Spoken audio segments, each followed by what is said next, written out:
Welcome to the Strength Connection podcast, a show to share stories, insights, and experiences from some of the greatest coaches in the world.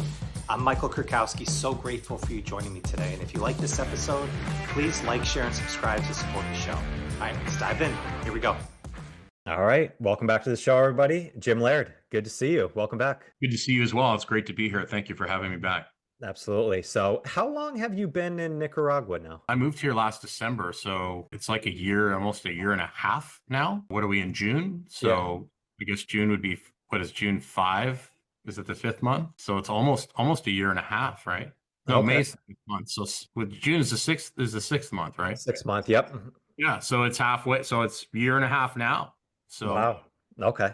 What's the biggest difference between living down there and from when you were stateside? Well, things just happen a lot slower here. You can get a lot of the same things you can in the US. It's just not instant. Like there's no Amazon to your door. Like I have my phone went out, which has been interesting. But I can't just go get a replacement. Doesn't show up at my door. It's probably going to take 3 to 4 weeks for a replacement to get here, if I even get one. Just stuff like that. Things are not instant here. Things happen slowly. I would compare living here to living in the U.S. in like the 1980s. Okay. Actually, where I live, it would be more like the 70s because I'm in the country. But if you went to Managua, which is the capital, or Masaya, which is near here, I can get to Managua in about 30 minutes. It would be like living in the U.S. in the 80s, late 80s, early 90s. You've got 5-star hotels, you've got sushi, you've got all that stuff. It's just the vast majority of people here don't have the money to enjoy stuff like that on a regular basis. The average salary here is between $200 and $300 a month. Wow. Yeah.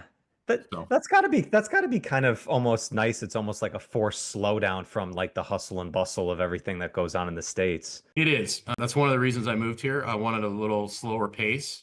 And I also wanted to be able to live a more outdoor simplified life. I wanted, my cost of living is ridiculously low. So I wanted to take advantage of that. Originally, I was planning on building a gym on the beach here, and that didn't work out. So But yeah, I enjoy being here. The people are wonderful, and it's been a good experience. Beautiful. Awesome. Well, I know last time we had on, we went a lot into the past, like the origins of all that you've done in, decades now of coaching in the different world. And I'm sure we'll touch on some of that, but I want to dive into a lot of the work that you're doing now, specifically with the Vitality Brotherhood and Sisterhood, and, working with people specifically over 40 and kind of getting to kick off. I'm always curious about this with people who have been in the business for as long as you had, like from when you started, from was it like the 80s and 90s when you first started coaching to now? What's the biggest differences that you see in the people that you work with, as far as, is it the struggles that they're coming with, or like the challenges that they had? Is there a big difference that you see from when like you first got started to what you see now with people? That's a really good question. I think the big difference now is there's massive amounts of information. It's a lot harder now to get people to buy into, especially simplicity, because, back when I started, really, there wasn't that much information. There's only a few places to go. There's a few forums and things like that. So it was much easier to get people to stick to a plan. Because I came from a bodybuilding background, a lot of the basics about using diet to control blood sugar, things like that. I knew that walking outside and getting outside was good for you. Even before I really dove down that rabbit hole, I knew that getting people to eat more protein was good. So a lot of those things I implemented. The level of overall general preparedness of individuals has gone down dramatically. Most of the people in the 90s were still more active than people today. I think they spent more time outside. I think a lot of them grew up as kids, were playing outside. A lot of the people now, the younger people in particular that I see, haven't played outside. They haven't played multiple sports. They don't move as well. And if they have trained, they've jumped into things that are way too advanced, way too quickly. So a lot of them are doing fancy things that they don't have the foundation to handle. So I think now the challenge with working with people now is there's just so many options. There's so many choices. There's, a lot of the people that I work with have multiple coaches. They're doing multiple different programs. So a lot of it is that the challenge is like simplifying things and getting rid of the noise and It's interesting. There's a lot of great information out there, but many times there's too much of it. And most of the people that I work with are just so frustrated. They've tried keto, they've tried carnivore, they've tried this, they've tried that, and they're on this supplement, they've done this cleanse, and a lot of it is just like, hey, let's simplify this and break it down to the bare basics and start with that, and then build on that. And if once we have our foundation, then if we need to use some tools, I'm all for that. But let's not build our foundation on tools. Yeah. It's interesting. Like it's when you think like, because we are like in the information age, there's so much stuff out there, but it's now it's like always about else do I need to add into my day versus what are Right. the things that I actually need to refine down and kind of just focus on. And it's the better approach from there. But as you said, like especially with younger people who are going into things that are too advanced or so, what is the detriment to that? Is it more injuries are happening or they're not developing like a strong foundation that can sustain them, so they're jumping from one thing to another? What do you think that is? So when you're a child and you play, you develop this movement library and you develop efficiency and you develop resilience that you can like later on, by lifting heavy things, but by doing manual labor, by playing, by sprinting, by wrestling, you develop this resilience and you develop this like movement library of efficiency. And when you have an aerobic base because you've rode your bike for hours and you've walked for hours, you've played tag for hours, your body's more efficient. It doesn't have to go into the emergency strategy side of things as quickly. When you don't have a good movement library and you don't have a general physical, like good GPP based foundation, or just generally, if you're not healthy in general, your body has to go into this I would call compensatory emergency strategy quicker, right? So if you don't have a lot of movement options, your body has to use more movement options quicker. That'd be more like an emergency strategy, like someone who's running really hard to get away from something and they're really arched hard. Mm, Like arching is naturally, like you look at the great sprinters like Usain Bolt and that, they're going to arch. They're going to naturally have more of an arch because they run in a straight line. But you'll see a lot of the kids that don't move well are going to go to that arch, kind of pin the shoulder blades back. They're going to lock up instead of flowing, right? right. So that just ends up, you're using joints and capsules to get stability instead of musculature, and instead of being able to like shift into one side, shift into the other side, you're not shifting, you're more like jamming, and that just creates more stress and is harder on the system, because the body just is going to do whatever it takes to get the job done. It doesn't care about Right. long-term health of joints or capsules. It looks at the situation that's right in front of them as, how can I survive this? And Yeah. the body's amazing at that. And so the lower your foundation, the less foundation you have, the more emergency survival type strategies you're going to have to use earlier and sooner. Mm. What do you think is the main culprits for that in it? I mean, obviously it's the technology advancements or so, but is it more people are sitting so much throughout the day or everything's more Yeah, I mean, indoors? I think we're designed to walk all day. We're designed to do manual labor. We're designed to do low level activity and then sprinkle intensity in there from time to time. And kids learn through play. If you look at, like, I'm 50 years old. I grew up in the, late 70s, 80s. And we played outside all the time, and kids still do here in Nicaragua as well, fairly well. A lot of them are getting phone disease, but in the U.S. now, like, you don't see kids playing outside. Like, I never saw kids playing outside when I was in Florida or Kentucky. You go drive through neighborhoods, there's nobody outside. These kids are on a screen. It's going to get worse with the goggles and the glasses. So they're not getting that movement library. They're not getting that general physical preparedness, and so their body's having to work harder just to function. That's really the main deal, is like, we've outsourced everything. People don't garden anymore. People don't mow their grass. Their food's delivered to their front door. You don't have to do jack crap to get anything done. You don't build your houses anymore. I mean, it wasn't that long ago where people built their own garages and their own barns, and people had neighbors come over and do. Even in the 70s, people were still doing a lot of their own stuff. Guys were still changing their own oil. That doesn't happen anymore. Like, you think about it, get down under a car and crawl under it, a couple times a month, and move around on your back. Like, people don't do that stuff anymore. Like, you ask the average 30, 40-year-old, 50-year-old person, like, when's the last time you like got down on the ground and moved around on your back? And a lot of people, once they get, even kids today, like, they're not wrestling, they're not, doing any kind of physical stuff. So if you don't grow up doing it, it's going to be awful hard for you to do it later in life. And then if you haven't done it at all, once you lose the ability to get up and down off the floor and move in different ways, it's like it's almost impossible to get it back. So I think it's just movement. We don't move. And our body's designed to move. I've noticed when I started working virtually and I wasn't doing much coaching in person, even though I was taking walks, I was working out, my stress levels were much higher. Being on the phone, like being on these calls, having to be hyper focused. But when I started coaching baseball again in person, I was having to demonstrate and do the warm up and things like that. I noticed my stress levels went down. My ability to sleep went up just by being more active. So we've taken activity. We have a sedentary indoor lifestyle, sleep deprivation, broken circadian rhythm combined with not moving is just a recipe for disaster. It's a recipe for, being in a more alert state because your body's having to work harder because you don't have a good aerobic base. Your circadian rhythm is broken. You're sleep deprived, which is going to lead to overeating and all those sorts of things and like not being able to control your appetite. And so that's the foundation of health, I think, is movement combined with circadian rhythm and sleep. That right there is what your foundation should be built on. And then on top of that is like moderate exercise and then intensity on top of that. And then, you sprinkle the intensity in there. I tell people all the time, if you want to live a long time, and you want to flirt with performance, you don't want to chase it. Yeah, I love that. So it's funny you said that, Jim. I got hired by a local college here to do a class for the faculty over the summertime, and I work predominantly virtual. I do some in-person stuff, but usually it's mostly virtual. And I had the class today just by doing that for the hour and being around and moving, kind of demoing some stuff.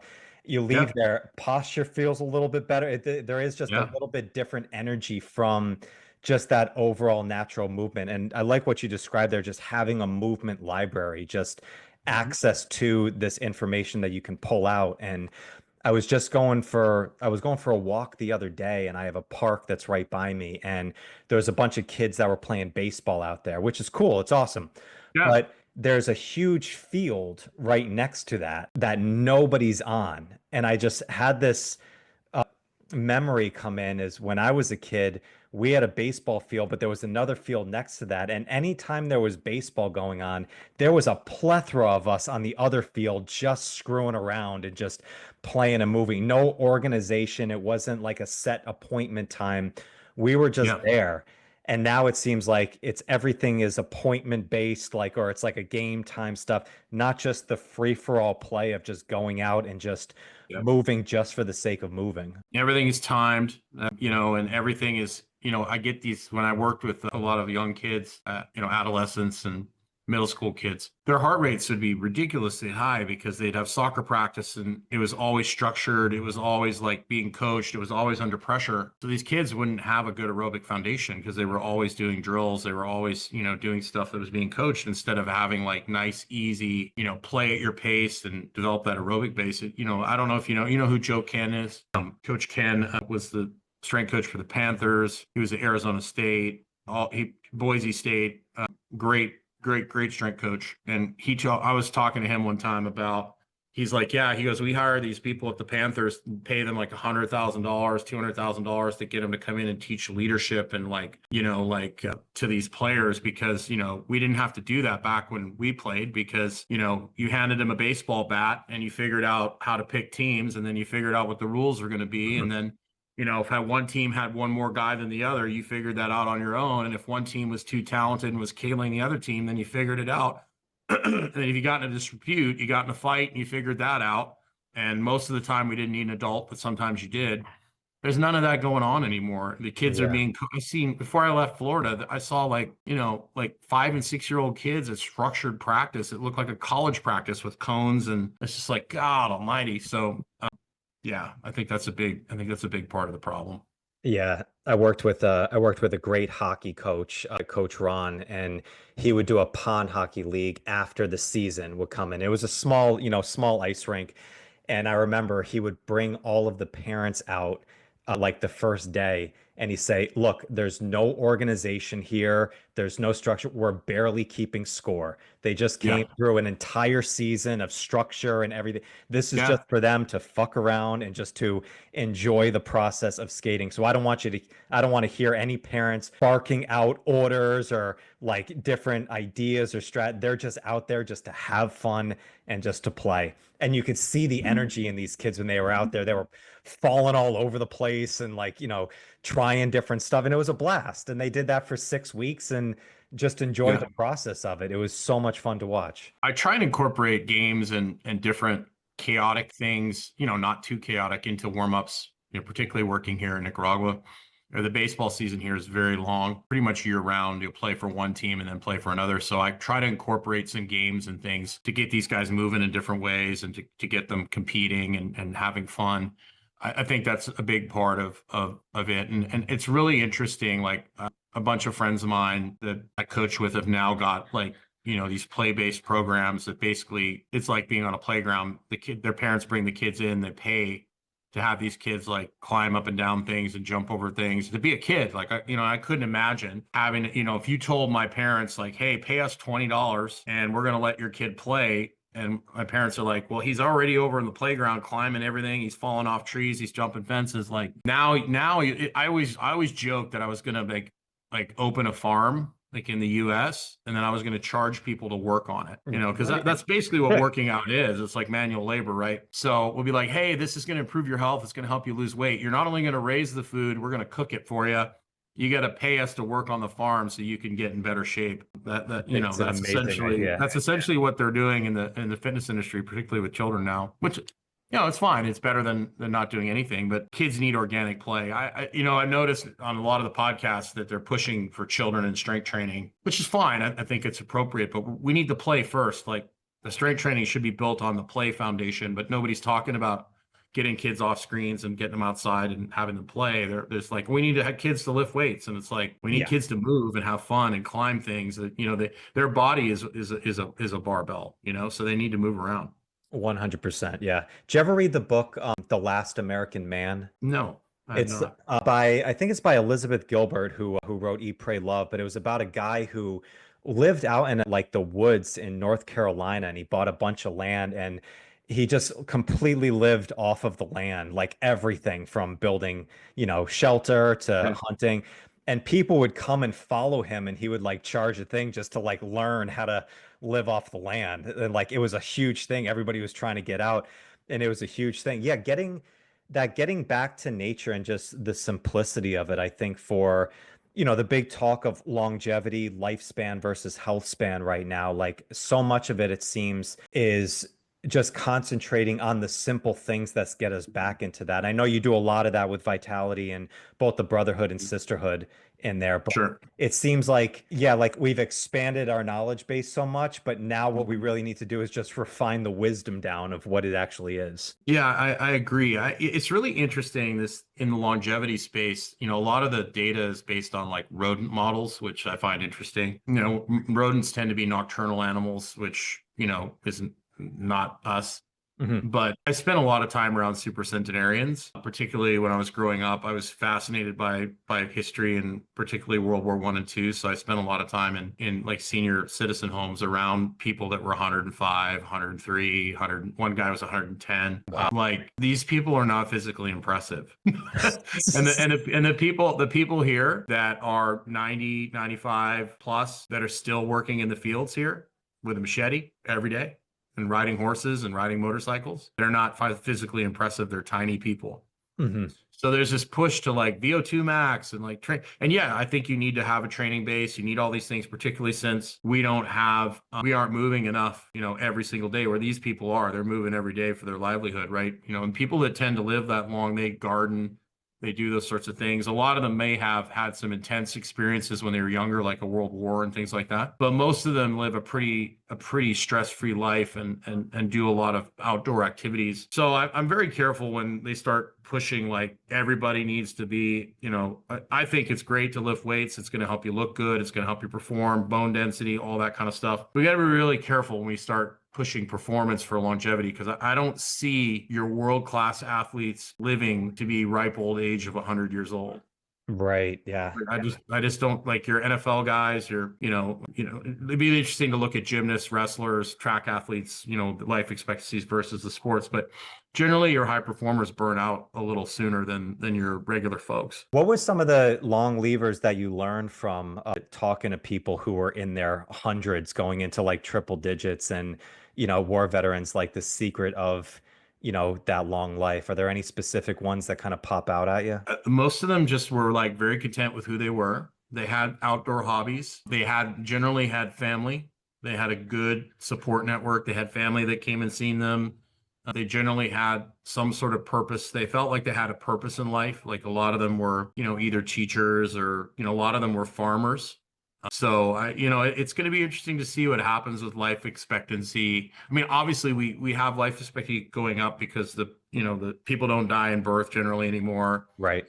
In the US, they have an incredible, if you get, you break a leg or you like get in an accident, like, they were able to save your life, which in the past you couldn't, generally people don't die of infections anymore. But it'd be interesting to see, like, as people become more indoors, what that does to life expectancy as far as quality of life. We have an incredible sick care system, but, Right. most of the people now that are in their 80s and 90s are like in diapers and they're not in that great of health, so to speak. Whereas a lot of the folks that I've seen here and a lot of the folks that I saw when I was growing up, they're actually in pretty decent health and they move pretty well for being over 100 years old. So I don't know.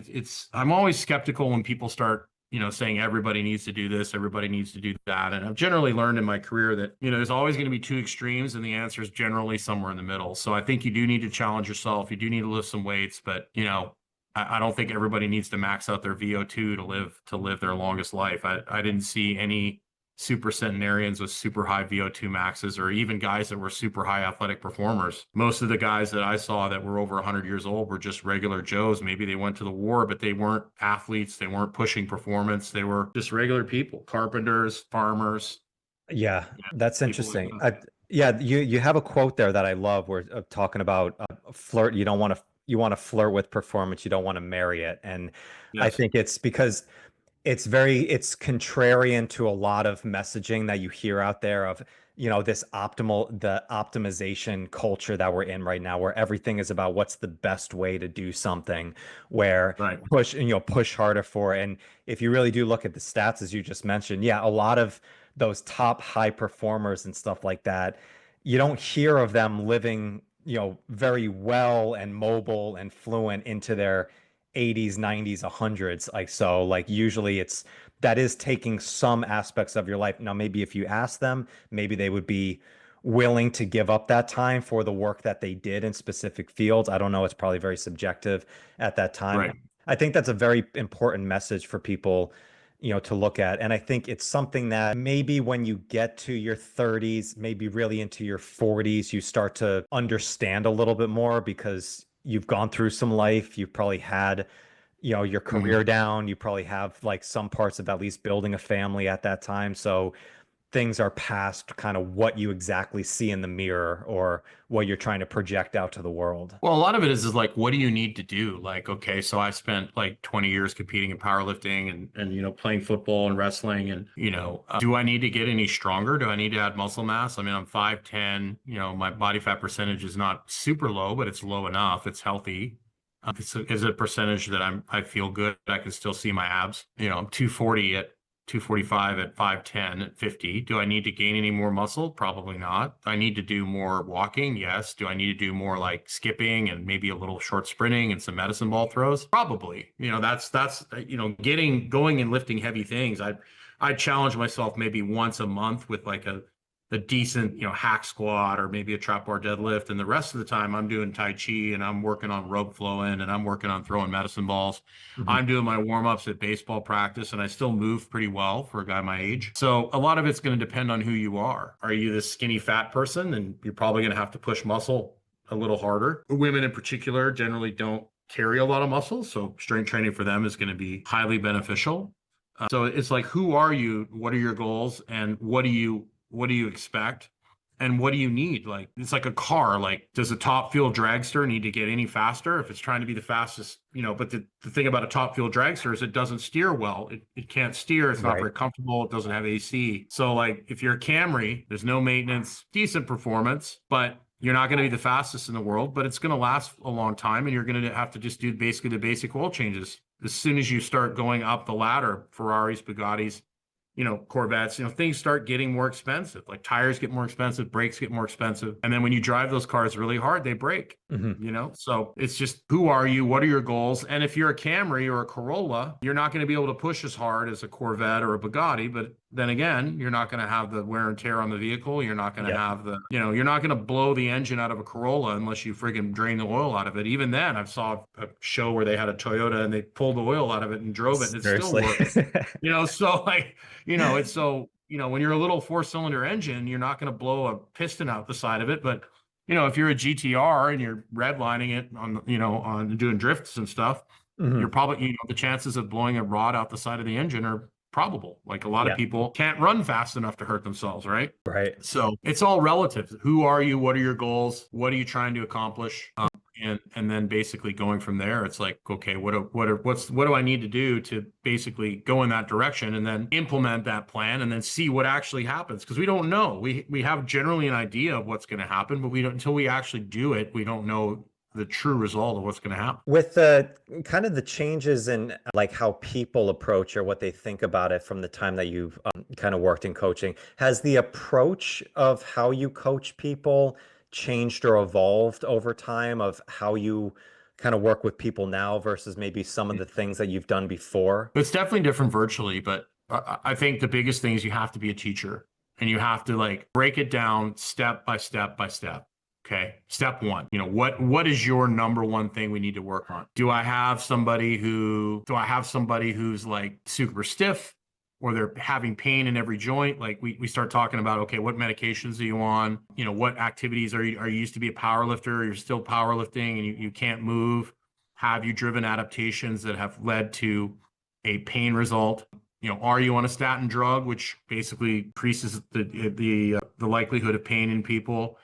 Are you on any medications that are causing this issue? So it starts going down like this phase of like, who are you? What have you done? What are you doing? What are you taking? And then I go through my 5 fundamentals with everyone. Like, it doesn't matter what the problem is. It's like, get outside 3 times a day and walk. If you can't walk, at least get outside and then do some sort of activity, 10 minutes, 3 times a day, preferably after meals. That, gets you outside, gets your light in the eyes, fixes your circadian rhythm. That just does so many different things. And then eat a protein at every meal, get the lights off at night, drink high quality water, preferably spring water, and then have social connection. There's so many people that I've seen, even with myself, you could have all the things right, but if you don't have a good social network, if you don't have friends, if you don't have community, and you don't have purpose, like you could have the perfect diet, you could be living in the perfect environment, you could be doing all the things right.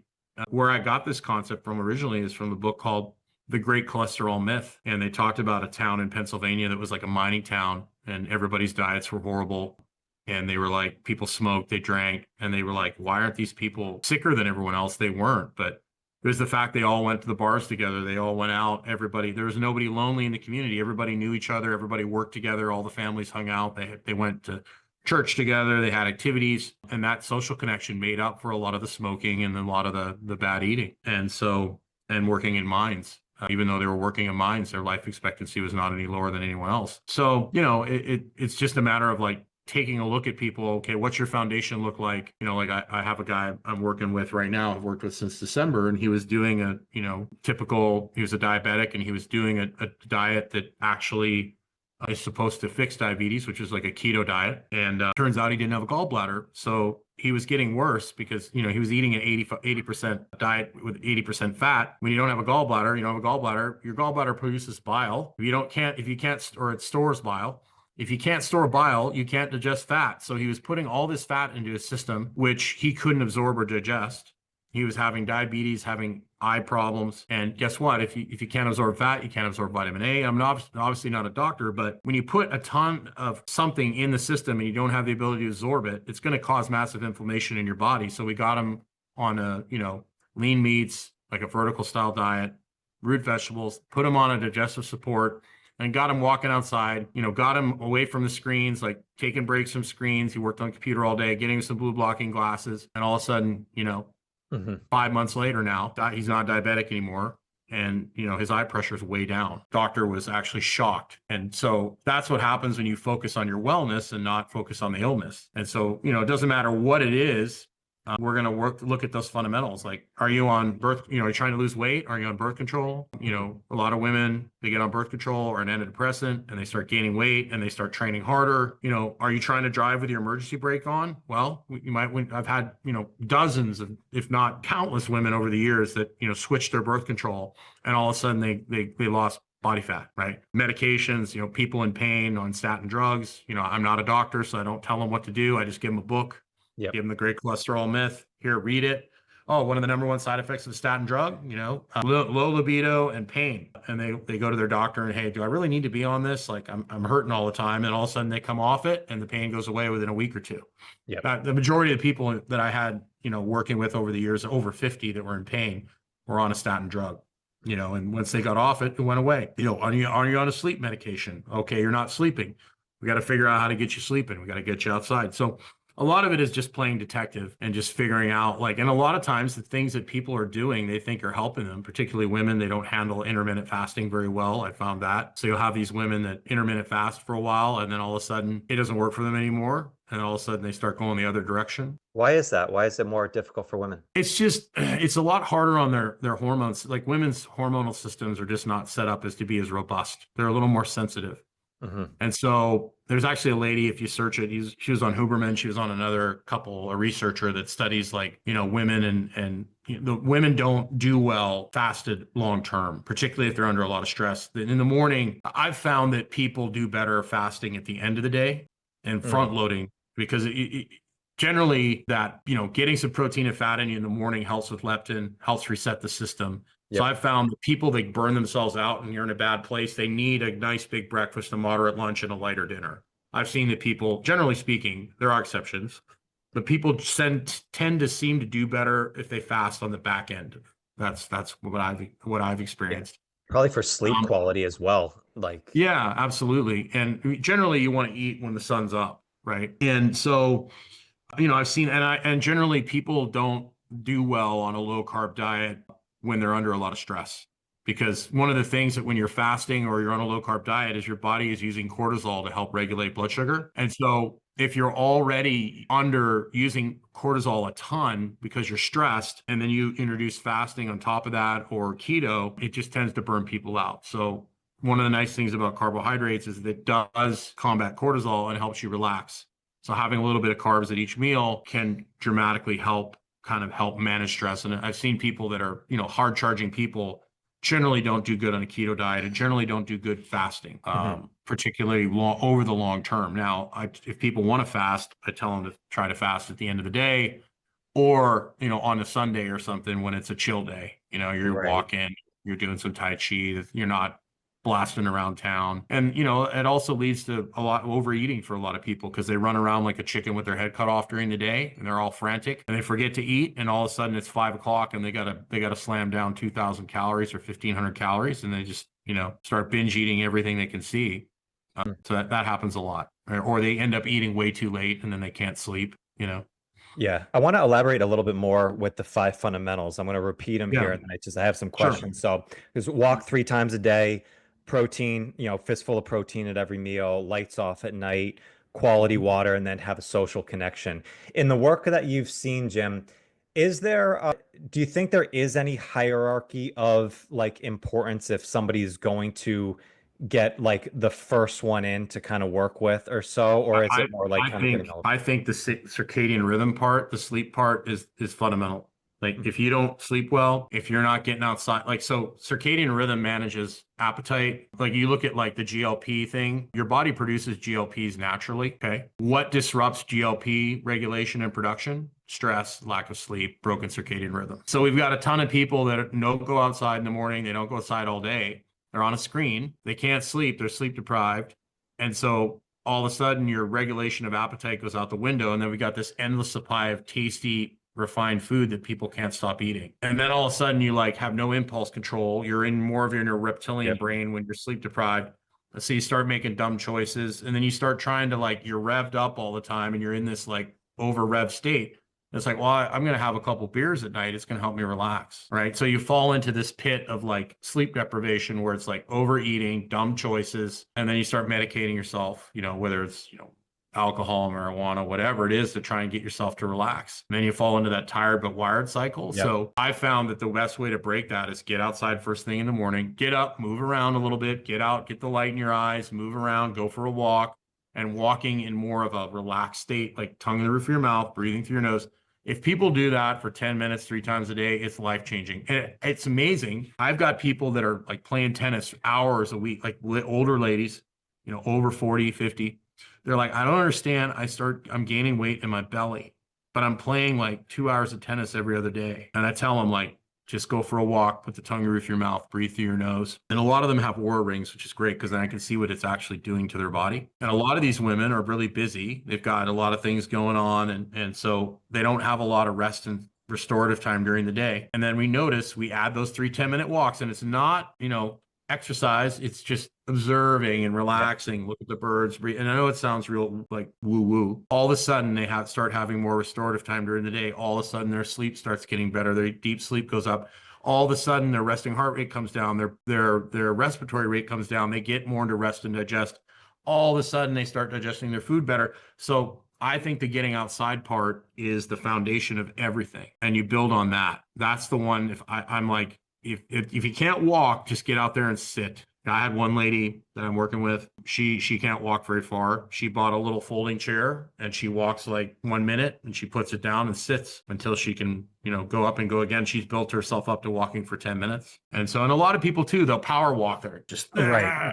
People today are chronically stressed. I basically say they're sedentary, overstressed. And so I compare it to getting in a car, starting it up and revving the hell out of the engine and never driving anywhere. That's essentially what modern life is. So if we can get people to go out and move and do it in a way where you're calm and relaxed, your neck's not all tight, and you're not, trying to burn calories. Not performance. There's no performance. You're getting present. How many people are just running through life, just scrolling on their phone and just turned into this like complacent, compliant consumer? If we can get people to get more into rest and digest, all of a sudden they start making better choices. All of a sudden they start sleeping better. All of a sudden they can control their appetite a little better. Then you add in the protein, which helps, regulate appetite as well. It helps maintain muscle mass, helps produce a lot of the materials that you need to sleep better. A lot of the neurotransmitters and things like that, helps with thyroid production, et cetera, et cetera. You add that in, and then all of a sudden you're keeping more of your muscle. And then, you add high quality water, preferably spring water. You're getting the minerals and all the different magnesium and things that you need, and you're getting hydrated, which is going to help regulate appetite as well. Then you get the lights off at night, you sleep even better, and you sleep deeper. Your hormones improve, everything gets better, and then all of a sudden you start going out and hanging out with friends. You have a good time, and it just turns into this incredible, massive snowball that just rolls down the hill and just continues to get bigger and bigger. But most people just don't have the patience to like stick with these simple habits. And then once you have that as your foundation, then it's like, hey, maybe I want to try a certain supplement, or maybe I want to try a peptide, or maybe I want to do whatever. And you're using it as a tool instead of the foundation. Right. If you can't stop eating and you take an appetite suppressant, but your sleep still sucks and all that other stuff, it's going to stop working eventually, right? It's like a diabetic taking metformin, right? Metformin's great. It works wonderfully. But if you continue to live your life like an ashtray, you're eating crap, you're not going outside, you're not managing stress, the metformin is going to stop working eventually, and then you're going to have to up the dose, or you're going to have to take something else, and because you didn't fix the root cause, the root fundamental cause. So we want to work on that foundation. And if you want to use a tool, that's fine. Don't build your house on tools. Build your house on foundation. Yeah. I found it's funny. Just made this little shift in my morning that has made such a difference in the last 6 weeks of waking up in the morning. And I'm very good at not looking at my phone for the first 30 minutes. I've done that for a couple years, and that's really helped a lot. But now as soon as I get up, I have my electrolytes and I just get outside and I walk to the end of this block and back, which is about a 10-minute no more walk. Yeah.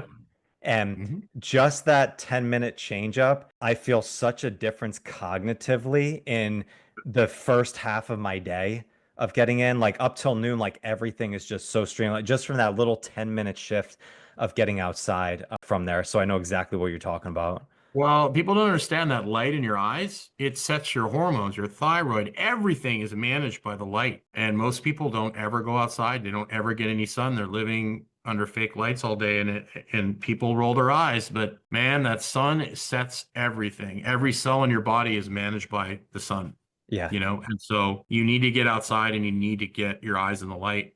And it's so simple. People roll their eyes and they scoff when when I mention it, but it's the truth. It makes all the difference in the world, and people just aren't doing it. I mean, if they something like it's like 90% of people spend like 90+% of their day indoors. They never go outside. Like the average maximum security prisoner today gets more outside time than kids do. It's crazy. It's crazy when you put it that way. If you look at the stats in the 1970s, people generally spent between 50 to 60% of their day indoors.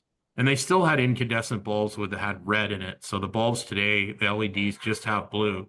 And blue basically raises your blood sugar. It gets you there's a lot of blue light in the morning, which spikes cortisol, which is what you want. But you don't want that blue light spiking cortisol the rest of the day. The incandescents at least had some red, which balances out the blue, right? It's the calming, healing part of the spectrum. Now we don't have the incandescents anymore, like candlelight or fire. And that's why like the red light panels and stuff like that. I have a red light panel in my house that I leave on at night in the background so that, I can see, but it doesn't affect my sleep like a blue light would. And then I'll use it sometimes when I have to work inside when it's raining. I have a metal roof, so you can't hear out here. But you need to have that balance, and people are only getting one frequency, which is blue, which is the on switch all the time. So if you're inside all the time in front of a screen, you could have a really good diet. You could do all these things, but you've got this light signal that's, go back and look at all the fluorescent light studies they did on children back in the 70s and the behavior problems that it caused.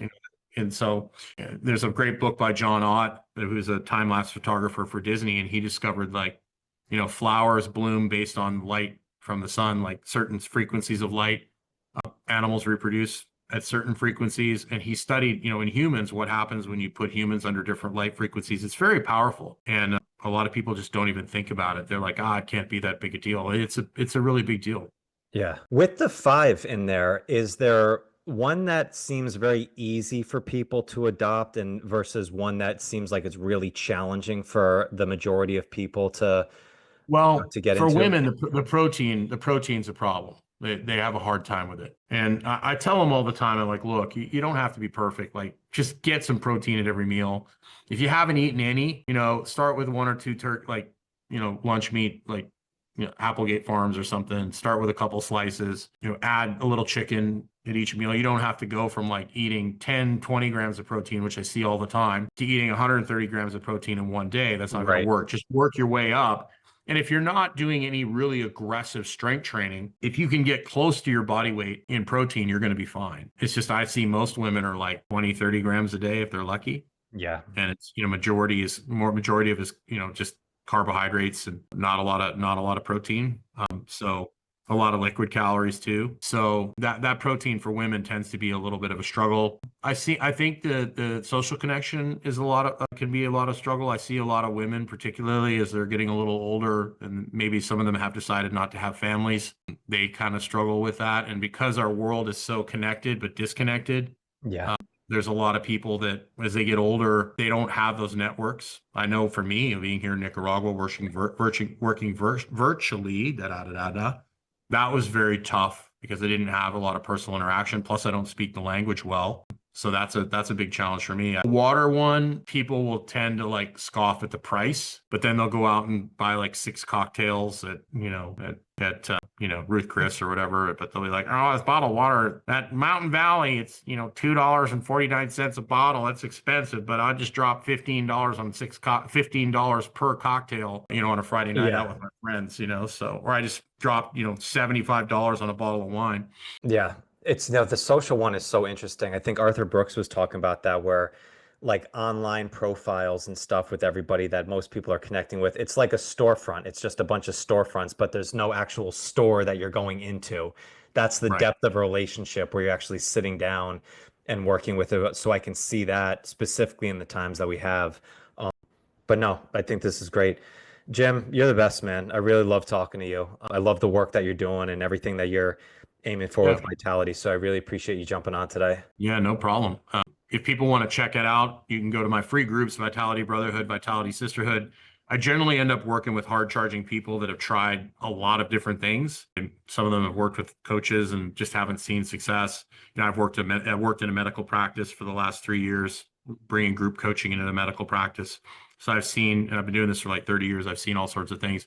If you need somebody to help simplify things for you and then come up with an actionable plan, I can help you do that. And then I also have the Vitality Brotherhood, Vitality Sisterhood, which are free groups. You can come in and learn. I've got all sorts of great information in there, all sorts of, places where you can ask questions, exercise library, all sorts of great stuff. So I'd be happy to see you in there. Beautiful. Yeah. And we'll put that link right in the show notes. So everybody go check that out. Till next time, Jim. All right, man. Anytime you want to chat, happy to. Absolutely. Listeners, thank you so much. Catch you on the next one. Peace.